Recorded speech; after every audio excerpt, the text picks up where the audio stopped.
Menarik juga challenge ni.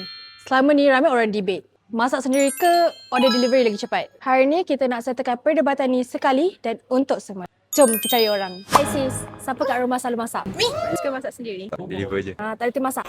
Memang perfect. I memang cari pasangan yang seorang reti masak, seorang tak reti. Okay, hari ni I nak test apa betul. I nak you order delivery and you masak. Tim masak kena siapkan satu hidangan sebelum makanan delivery sampai. Kalau tim masak menang, you menang RM300. Kalau you yang menang, dia kena masakkan you selama seminggu. Ready? Boleh? Boleh? Jom. You order delivery sekarang. Time start now. Hari ni tim masak akan sediakan mac and cheese menggunakan Perfect Italiano. Oh, dia tolong. Korang dah berapa lama kenal? 2 tahun? Siapa ngorak siapa? Mestilah dia. Kalau Mira masak tak sedap, you beritahu Mira ke ataupun you pendam? Saya pendam je. So, Tapi jangan tak sedap. Terbaik bagi Maksudnya disclaimer. pernah tak sedap? Kalau you boleh pilih satu, you prefer makanan yang Mira masak ke you nak order delivery? Mira masak. You selalu order delivery. Nak ikut mood. Sebab Mira pun duduk jauh. Untung lah ada orang masak. Siapa yang selalu cakap tak kisah nak makan mana, tapi end up dia tak nak pun tempat tu? Oh, saya. Saya. Dia cakap belakang kan ni? Dia cakap belakang. Okay. Tak adalah banyak cekadap. Misalnya you kadang-kadang mood tak tahu nak makan apa. Betul. Sebenarnya biasa. Yang penting makan dengan dia kan? Okay, next kita segedebuk kan dia letak. Biasa memang masak macam top chef lah. Depan orang macam nervous sikit lah. Cepat. You sabotage You nak tolong ke tak nak tolong ni? Wow. Tuang semua heaven. Oh, lagi banyak lagi. Love. Ya, Tapi you can do it Mira, you can do it Mira. Who is very cheesy. Sedapnya bau. You yakin ke you menang? Saya yakin. Ui, sedap tak?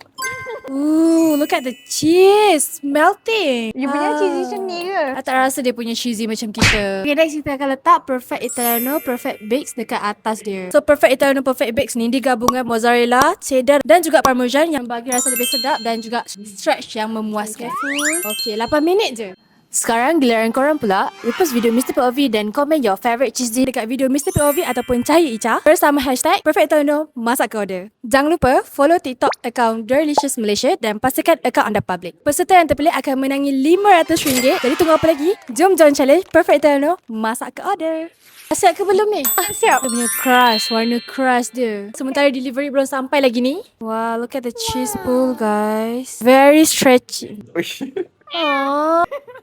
Sedap. Dia punya cheese pun rasa gila. Sedap. Burger kita dah sampai. Abang, lambat lah bang. Kita orang dah masak siap dah.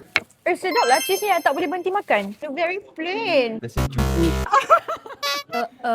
Tak ada cheese pool pun. Cheesy stretch dia memang puas hati. Memang puas hati I suka kan? tengok. Sebab kita pakai Perfect Italiano mozzarella.